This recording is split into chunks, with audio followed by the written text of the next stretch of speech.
The children of our nation know little to nothing about 9/11, but the Tunnel to Towers 9/11 Institute is righting this wrong by helping teachers educate kids in kindergarten through 12th grade. Their nonfiction, first-person accounts are told through videos and the Discovering Heroes book series. The Institute offers full, scripted curriculum units with background for teachers, a speakers bureau for classrooms, a mobile exhibit that's an interactive museum with 9/11 artifacts and FDNY guides. Donate $11 a month and amplify your impact by donating your car or land. Go to T2T.org.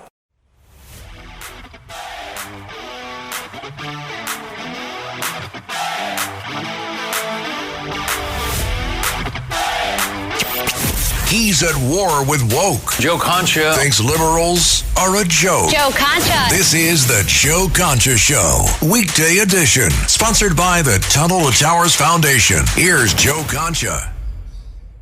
All right, people. Friday night, you've seen the headlines. Trump tariffs destroyed. Trump's tariffs will never survive. Trump's tariffs, a bad idea. Were they?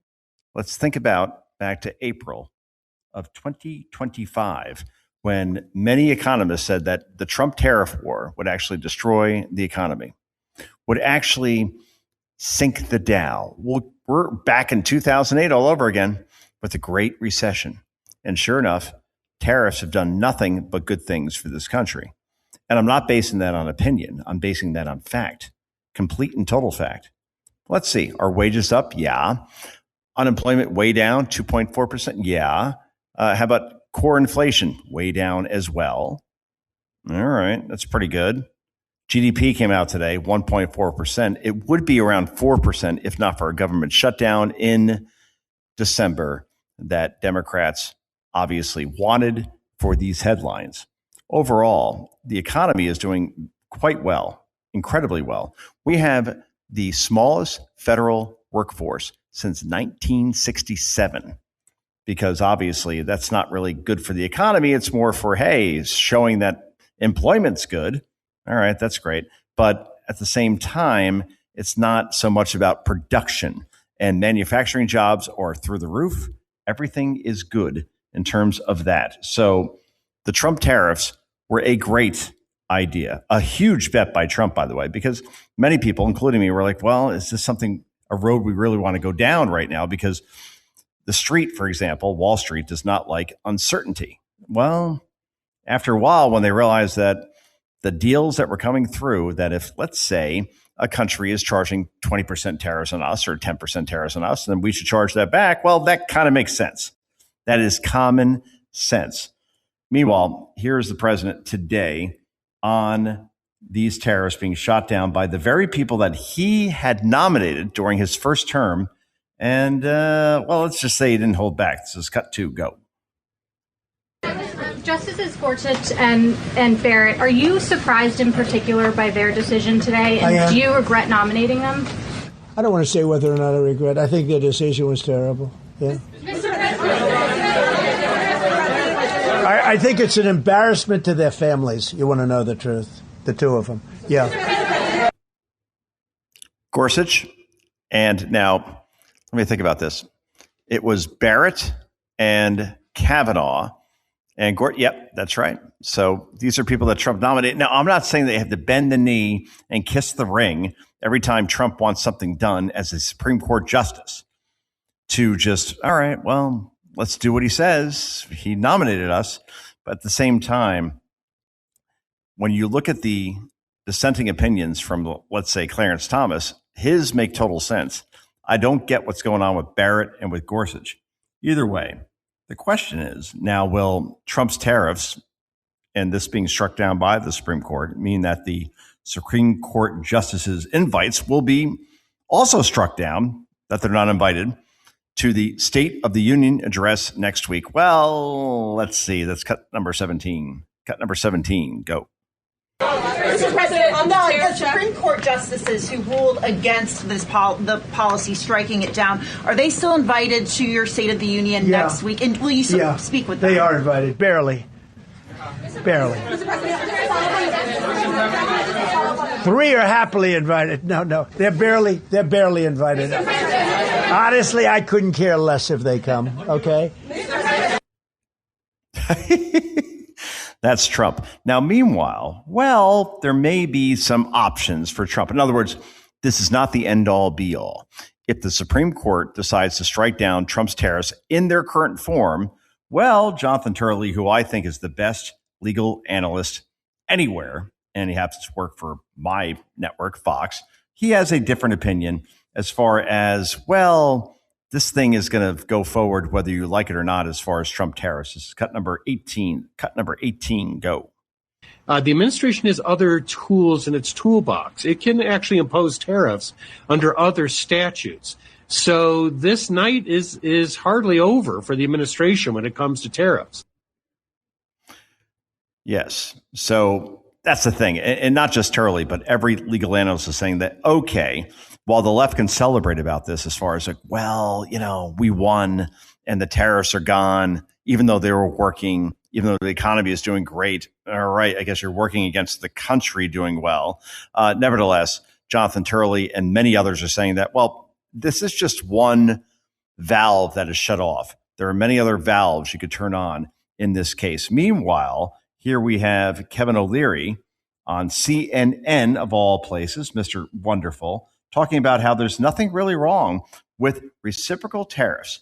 If a country adds a 10% VAT tax and we don't call it a VAT tax in the U.S., well, that gives Trump that loophole that he's looking for. Anyway, Kevin O'Leary is better to talk about this than I know. Cut number 21, go. So do you think in the big picture, fewer tariffs are going to be better for the world? Because I understand you're talking about this specific situation, but do you think reining in the president, preventing this from happening again under some other president in the future, will prevent more of these types of messes? No, it was just these tariffs as opposed as a penalty. There's nothing wrong with reciprocal tariffs. If a country adds a 10% VAT tax, and we don't call it VAT tax in the U.S., we'll just do a 10% tariff. There's nothing wrong with that. That's the stable tariff negotiation that's gone on forever. But you've got situations where punitive tariffs were used during this period the Supreme Court looked at and ruled on, this morning and said, no, you can't do that. That's a tax, and Congress wasn't consulted. But no one... Precisely. So, this is not, we see this every time. Judge strikes down Trump X. Judge shuts down Trump Y in terms of initiative. But in the end, really, these things always move forward because they go to another court. They go to another option. Nothing ever ends anything. Nothing is absolute, especially when it comes to Trump. So I have a feeling that these tariffs will live on in some way, shape, or form. And as we've seen, it's nothing but good for the country to have other countries pay the exact tax on things that otherwise they charge us taxes for. I don't know. I'm not a tariff guy. I'm certainly not an economic guy, but I'm a common sense guy. And I'm pretty sure that that's the way this is going to work. Anyway, what's going on in New York? Oh, my goodness gracious. We have revolt, a coup against Zoran Mamdani. And we're not talking about from the right. The right's always hated him. Independents always hated him. Even common sense Democrats always hated him. The only people that don't hate him are far left liberals in places like Brooklyn, in your average Starbucks, or I don't know. I guess some folks voted for him enough where he's now the mayor of New York. But at the same time, even the left now is not happy about the fact that Zoran Mamdani, 7 weeks in, is already declaring that because he wants a lot of free stuff for a lot of people, free childcare, free buses, free subways, all of these things, and then wants New York State to pay for it in terms of Democratic Governor Kathy Hochul. Well, she's saying that's not going to happen. And now Mamdani is saying that, well, we need to raise property taxes, for example, which a lot of people that own properties are probably not happy about because they already have the highest taxes in the country in this regard outside of New Jersey, my home state. Anyway, here we go with cut number 3. Black voters slamming Zoran Mamdani for higher taxes and saying, you broke your promises, pal. Cut number 3, go. The mayor, with the greatest respect, in every campaign speech, in every debate, Where you engage, we opened our ears to listen. Now today, accept the words echoing from us now. Do your job as mayor and leave our taxes out. Having only two options. Uh-oh. You're saying if we don't tax the rich, then I got to increase property taxes. We are not a pawn in Southeast Queens. We are not part of your negotiation tactics. Zoran Mamdani, you are out your mind. These are not white guys with red hats saying this. These are Democratic voters, powerful Democratic people from various coalitions, already very, very pissed off that this guy is trying to do this soon because he has no idea what he's doing. I'm sorry to go full Biden on you in terms of the whole whisper thing, but he doesn't have any idea what he's doing. He doesn't. He went in and thought that, well, I got a Democratic governor. She's going to raise taxes on a bunch of people. So therefore, I could take that money and pay for all these free things that I promised because that's what got me elected. And then when the Democratic governor, Kathy Hochul, who is profoundly incompetent and stupid, but at the same time, not so stupid, where she says, well, I'm just going to raise taxes again, which will make me unpopular to pay for your stuff because you had no idea how to get elected outside of promising free stuff. And there were enough people out there that said, well, Andrew Cuomo, well, you know, I guess the nursing home thing they were mad about or whatever else. Who knows? Or maybe he just wasn't interested in the job as mayor because he was already governor. Who knows? Who cares? Right? They went for Mamdani because he was something new and really fresh on social media. And boy, he smiles and sells communism to the point where you might almost like find it almost charming. And then we had Curtis Lewa running on the Republican side, a guy who runs for governor every 4 years, like he did against Eric Adams, like he does against Mamdani, and then loses by 40 points. And I can guarantee you he will run again in 3.5 years, whatever it is now, 3 years and 10 months. Because, boy, the media attention, it's really great. And you get on Fox News a lot, and good for you, Curtis. But at the same time, you have no shot of winning. And yet you keep running because your vanity and your narcissism says you should when you have no shot of actually winning. And therefore, you hurt everything in doing so for your own ego or power or who knows what. But who the hell cares? The point is that New York City needs somebody like a Rudy Giuliani from way back when, 1994, whatever version of Rudy that is. And then, or a Michael Bloomberg, where you say, well, Bloomberg's a Democrat. Well, I don't know. What is he? Independent. He's something. But at the same time, somebody who ran the city impeccably, like a business, kept all Giuliani's crime policies great. We all love them. At the same time, from a budgeting perspective, from an economic perspective, the Bloomberg 3 terms in New York City were awesome. I lived here. Trust me, they were great. You need somebody like that and not some charlatan that just runs because, well, he has an R next to his name. You need somebody in this city who actually ran a business or actually was a prosecutor or actually comes from the center in some way, shape, or form in order to win here. And it is ripe for the plucking, especially after a Mamdani administration, even if he makes it 4 years. I mean, I could see his own party saying, get the hell out. Honestly, I could see that. You know why? Because listen to this on Fox News just today. Mamdani's staff and the spending that is around it for positions that have no business of existing as positions. This is cut number 4. Go. Racial equity, 4.6 million, Commission on Racial Equity, 835,000, Commission on Gender Equity, 260,000 for Department of Education, Chief Diversity Officer, 301,000 for 3 FDNY Civilian Chief Diversity Inclusion Officers. There's a title for you. And 118,000 for an FDNY Chief Diversity Inclusion Officers. That is Brian Kilmeade, WABC. Please listen to Brian, good friend of mine, on Fox News and obviously on WABC and obviously syndicated throughout the country. Did you hear those positions and the money being spent on that? And then we're seeing that there is slashing of the NYPD because Mamdani hates the police force. To pay for what? To pay for illegal immigrants being here in the country. To pay for all this free stuff for people that don't work. Sorry, don't mean to sound, all insensitive, but that is where we are at this point. And trust me, there are very few people that are left that will end up supporting somebody like this, like Zoran Mamdani. Once you take the social media away and the campaign ads away, what is left? A kid who grew up privileged, who is running New York City and has no idea what he is doing. And people are realizing that quickly, 7.5, not months, weeks in. Anyway, this is Joe Concha. This is Concha at Night. Back with so much more in just a moment. This is the Joe Concha Show, weekday edition. Joe Concha. Sponsored by the Tunnel to Towers Foundation.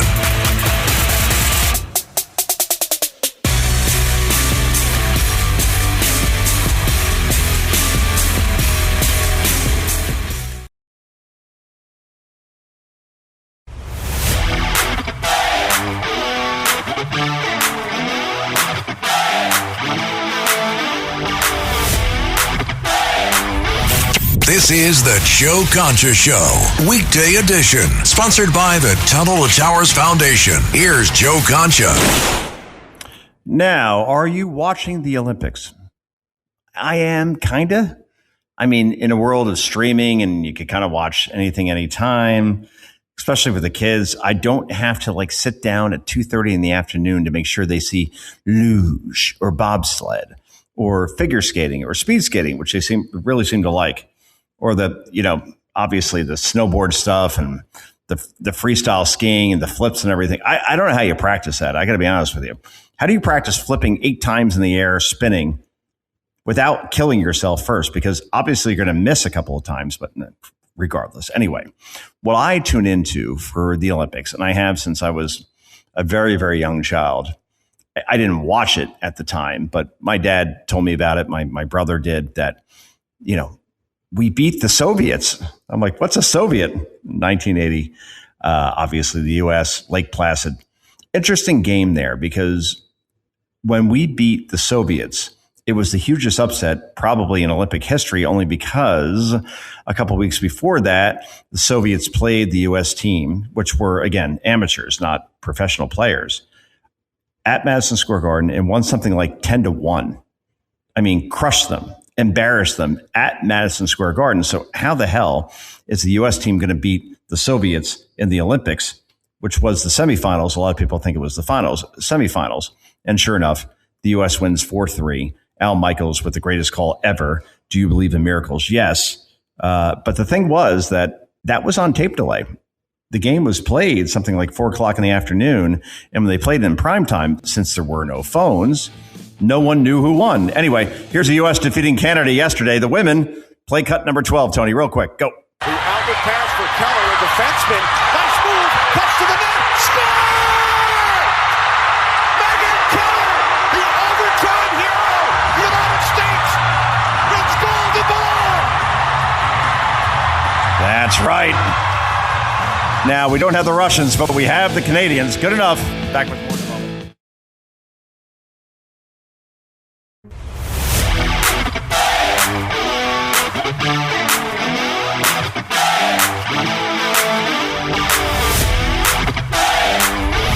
This is the Joe Concha Show, weekday edition, sponsored by the Tunnel to Towers Foundation. Here's Joe Concha. Welcome back, everybody. All right, let's bring in former prosecutor and defense attorney at Gelman Law. This is David Gelman. You see him all over Fox News. David, had to have you on tonight because obviously what we're seeing with the Trump tariffs and the Supreme Court shooting that down. What is the next step as far as does the Trump administration and particularly the president have options now as far as enforcing these tariffs the way they want to? So, Joe, it's a very interesting question, and he does. He actually has a lot of tools in his cabinet, if you think about it. And let's not forget, a lot of these tariffs that were struck down, there's not a ton of them because President Trump already made agreements with certain countries to enact tariffs. So those are not part of this at all. In fact, they are all good. And remember, Trump did a 10% tariff again right after this happened under a new subsection in a statute. So he has a lot of different things that he can go to in the Commerce Department and Secretary of State. So there's other things that he can do. And at the end of the day, I don't think this is going to matter that much. The issue, in my opinion, is going to be the retroactivity of any reimbursements. That is going to be the big key. And Justice Kavanaugh, he's an all-star. In fact, in my opinion, the best justice that we have on the bench right now, and the best justice that President Trump appointed to the Supreme Court. He has said that, why didn't anybody talk about the retroactivity? Why didn't anybody talk about the hundreds of billions of dollars that have already been paid into these tariffs? What are we going to do about that? The majority opinion didn't even mention that. And they knew this from the beginning. What are we going to do? And that is still the outlining question right now. Well, that's the thing, right? I mean, we have Justice Barrett, Justice Gorsuch, who are both obviously nominated by Trump. Now they ruled against this. Where do you think they came down from a legal perspective? What was their thought process in terms of striking this down? Yeah, I'll be honest with you, Joe. I don't know, because frankly, the executive branch has broad discretion when it comes to these things, especially under this particular statute. And you got to remember, back in the 70s, President Nixon, he used the previous statute for this exact thing. He did a 10% tariff across the board. And what happened? It went to the courts, and they said it was good. Everything was fine. There's nothing different between what President Nixon did and what President Trump did right now. So frankly, I think the justices, they got it wrong. And thank God for Justice Kavanaugh, Alito, and Justice Thomas. Justice Thomas. Yeah, I'm drawing a blank. Those three individuals, the justices, their dissent was great. But Justice Kavanaugh, he's an all-star, and thank God his dissent was fantastic. Indeed. And we're talking to David Gelman. So now what happens next in terms of Nevada, for example? Their attorney general just said, okay, you owe us $2.1 billion if you're in the Trump administration. That obviously is something that's good. Will that hold off, or like how do you legislate that if you're the Trump administration? Like, we're not going to pay that if the Supreme Court already ruled. It's a really good question, and I think we're in a gray area right now. In fact, so I was talking to a buddy of mine who is an attorney, and he represents a steel company, right? So his client had to pay about $23 million in tariffs over the last year, and right now, they don't know if they can get it back or not. Like, are they going to sue the government? And if you do, are you going to be successful? Because the majority never said anything about the retroactivity about all these tariffs. Remember, you're talking about hundreds and hundreds of billions of dollars. And our deficit has went down tremendously. Our debt is the lowest since 2009. So I don't know how this is going to be handled the right way. I'm thinking, in my opinion, because President Trump is enacting new tariffs, 10% across the board under a different statute, maybe it'll be a wash. I don't know. I think it's going to be very difficult. And I think Nevada, I don't think they're going to be getting their money back. I can tell you that. Yeah, because Nevada never does anything to try to get money out of people when you visit Nevada. No. Hey, one more question for you. This may be out of your jurisdiction, but you were a former prosecutor, so obviously you probably have an opinion on this. But Nancy Guthrie, in terms of what's going on in Tucson, or what went on in Tucson, so many different theories on this. In the end, when something like this goes on for so long, usually within the first couple of days, you either get somebody who's abducted back or you don't, right? And this has been so ambiguous in terms of what these abductors want, even if they did abduct her. In other words, if that was the intention originally, or whether it was just a burglary gone wrong. Either way, where do you come down on this? I won't hold you to this in terms of an actual fact, but everybody has an opinion. I'd love to hear yours, because there have been so many fascinating perspectives on this. I personally think that this was a burglary that went bad, and then suddenly they realized they had somebody who was the mother of somebody who is a pretty big deal in the industry, in the media industry, in terms of Savannah Guthrie and what she does on the Today Show, and then they don't know what to do. That's my theory, but I'm not somebody who works in the legal profession. How about you, David? Joe, I'm with you. I think this is a burglary gone bad. I mean, you saw the video on Fox News many, many times about that one guy who, goes up to the camera, puts his fist there and then goes back and puts brush over there. It's a very amateurish job if you look at it. I think they're very lucky that they haven't been caught yet. And the other thing is, the FBI was not contacted about this and really wasn't asked to participate for about 5 or 6 days. That's crucial in these types of cases. When I was a prosecutor, when you have missing persons and when you have kidnappings, you need all hands on deck and you need everybody ASAP. You want as much power as possible. And, I don't know if it's an ego thing with the sheriff and his department or whatnot, but it's very concerning. But I do agree with you. I think there was a burglary and, maybe they found her and whatnot. The other thing is kind of weird is, they were in that house for quite a while. When it comes to burglaries, you're not in the house for very long. You're in and out. You don't want to get caught. So that's the other thing that is very suspicious about this. It's such a strange thing, but thank God the FBI is involved because, look, they have so many tools that they can use. Their crime lab in Quantico is second to none. I went there for a training once, and I was flabbergasted by it. So at the end of the day, thank God the FBI is involved. That's all I can say. Indeed. And we're talking to defense attorney David Gelman. We want to let you go. Go enjoy like a cigar or something, David. It's the beginning of a weekend. A blizzard's about to hit you down in Philadelphia. Enjoy, and we really appreciate you joining us on short notice. Thanks so much. Hey, anytime, Joe. Thank you. You got it, David. And this is Joe Concha. This is Concha at Night. We wrap this puppy up in just a moment. This is the Joe Concha Show, weekday edition. Joe Concha. Sponsored by the Tunnel to Towers Foundation.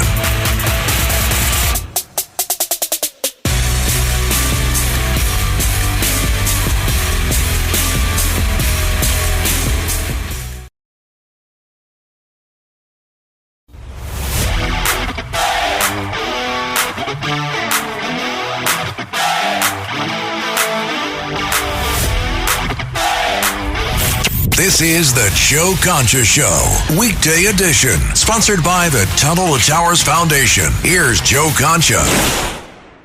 Welcome back, everybody. All right, Friday night. Let's get you to your weekend the only way we know how, by playing the best clips of the week, which all happen to be on a Friday because people go nuts on Fridays, apparently.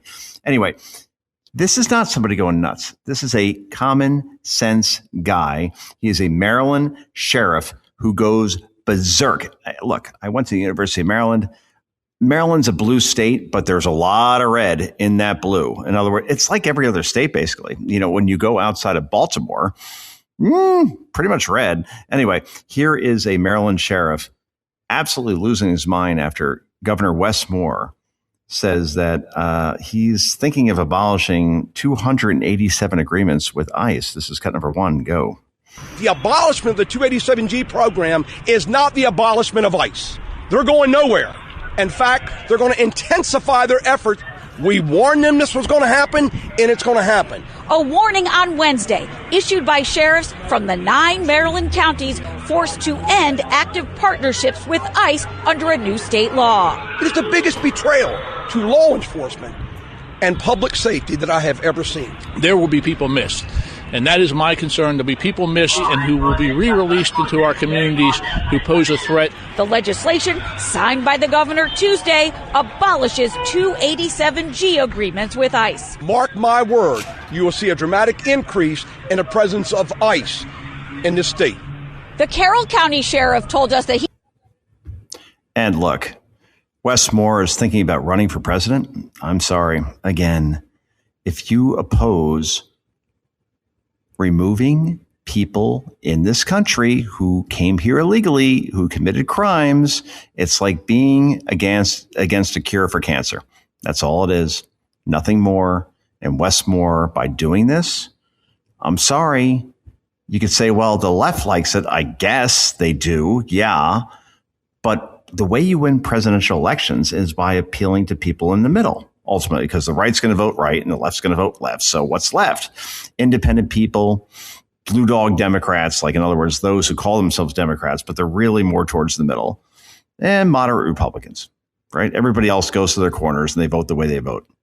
And in places like Pennsylvania and Michigan and Wisconsin, Arizona, Nevada, North Carolina, Georgia, if you think by voting or at least pushing forward legislation like Westmore is in Maryland to abolish ICE, that's like defunding the police.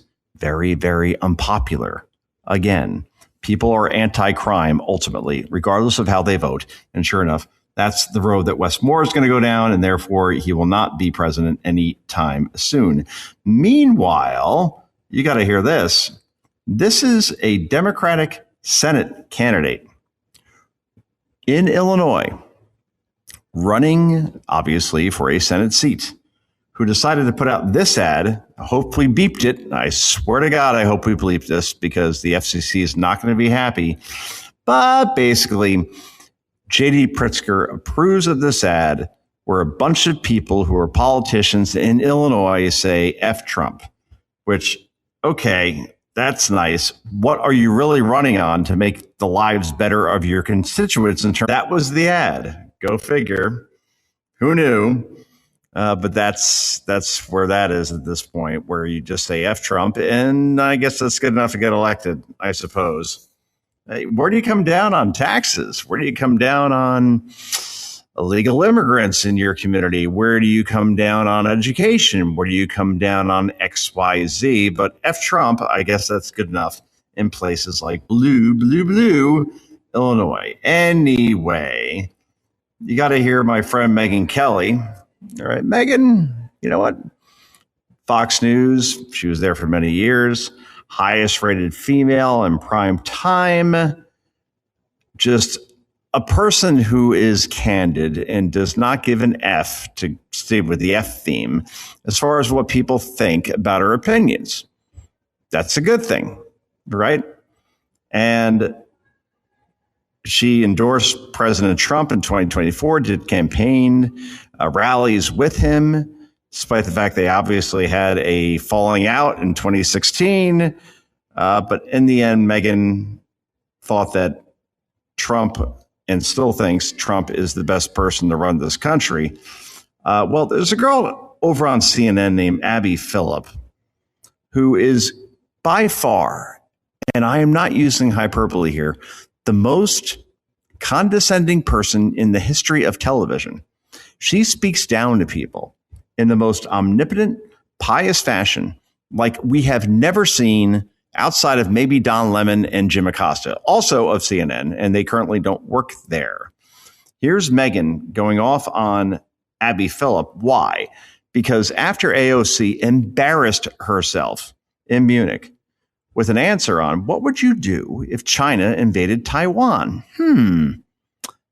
And she had, let's see, 1, 2, 3, 4, 5, 6, 7, 8, 9, 10, 11 ums and uhs and pauses in the first 15 seconds of her answer because she had never pondered this scenario, which if you want to be president, kind of a big deal, should probably know what to do. She's never pondered that scenario in her life. And everybody, even from the left, said, wow, AOC, that was disqualifying if you want to be commander-in-chief of the armed forces of the United States. Well, nevertheless, Abby Phillip decided to defend AOC in that matter and said that Trump actually has said worse things, even though Trump's foreign policy has been second to none. I could go through the list. But anyway, let's get to the good part. Here is Megyn Kelly nuking Abby Phillip on CNN, and this is absolutely delicious, and it's genuine. Trust me. Cut number 6, go. Are we really going to pretend that you're the answer to CNN's need for fair and balanced coverage and new audience? Because you're failing. No one watches you. Has been cut to below 400,000, which is a complete embarrassment, you ought to be fired. And your cocky, smug sense of self ought to be wiped away in one ratings period because no one watches you. What does it say that you're the most interesting thing on CNN and literally nobody's watching you? Okay. You don't have a long job trajectory, sweetheart. And when you eventually get fired as your network implodes and try to go out into the independent lane, you will fail there too. Because all you do is speak in a monotone and say things that attack President Trump while trying to sound reasonable, but not being reasonable, and constantly cutting off the one conservative on your panel and showing slight indignation whenever they make a good point for the... who could listen to this woman? I mean, wow. That, again, I go back to Tyson Spinks, all right? 88, June. Spinks, people think maybe he has a chance against Tyson. Tyson knocks him out in 91 seconds. That was literally... That clip was about 91 seconds, and same result. Tyson knocks out Spinks. Megan knocks out Abby Phillip, and that's the end of that. And it's true, though. I mean, Abby Phillip is currently 48th in primetime in cable news. We're talking 4 channels that are gauged in this conversation. Fox News, MS, whatever it is now, MS Now, CNN, and News Nation. And she's still 48th despite being in prime time and getting a whole lot of love from publications that portray themselves as people that cover media fairly. You're 48th and you're in prime time. That is absolutely insane. And Megan calls her out for defending the indefensible, which is obviously in this case AOC, and then attacking Trump every night and attacking every conservative that she has in her panel every night. It's a whole bowl of wrong, but I guess we're talking about her, so maybe she accomplished her mission. Meanwhile, if you want to know how stupid people are in this country, getting back to Fox News, here's Johnny from the Jesse Waters Show doing what's called man on the street interviews, or in this case, man and women on the street interviews, in terms of who did George Washington defeat in the Revolutionary War? Trust me. I have a kid in elementary school. He knows this within a millisecond. These folks, however, wandering around Union Square in New York City, they're not homeless. They're actually seem educated and somewhat adult. Well, here's your answers. Cut number 7, go. Do we have cut 7? What country did George Washington defeat? What country did he defeat? Was it France? China? France. England. Russia. Oh, that's a continent. Also incorrect. Russia. Oh, that's a continent. And if you watch this on video, this person appears to be very corporate and probably has a pretty decent job that pays her a pretty decent amount of money. Russia, that's a continent. Interesting. Anyway, let's go to Don Lemon, shall we? Because, again, there are journalists in my industry that have gone to the mat to defend this person as a serious journalist who stormed a church and he was just there to ask questions and to cover a story. Here's Don Lemon, a clip that has been unearthed, talking to Bill Maher in terms of how you cannot possibly be black and support Donald Trump, which may or may not be racist. No, it is. This is cut number 9, go. When I see not all black Republicans, but I see a black MAGA person who is carrying Donald Trump's water and they know that he's lying, it is the shortest line to the front. Because if you're black and you're whatever, you're just in line with a bunch of other Democrats that are doing the same thing that. But if you become a black MAGA person, it's like, whoa, let's book this person. Let's put him on television. Oh, okay. So you can't possibly be black. It's almost like when Joe Biden says, if you voted for Trump, you ain't black. Anyway, this is Joe Concha. Thanks for tuning in. Back on Monday. Thank you. The children of our nation know little to nothing about 9/11, but the Tunnel to Towers 9/11 Institute is righting this wrong by helping teachers educate kids in kindergarten through 12th grade. Their nonfiction, first-person accounts are told through videos and the Discovering Heroes book series. The Institute offers full scripted curriculum units with background for teachers, a speakers bureau for classrooms, a mobile exhibit that's an interactive museum with 9/11 artifacts and FDNY guides. Donate $11 a month and amplify your impact by donating your car or land. Go to T2T.org.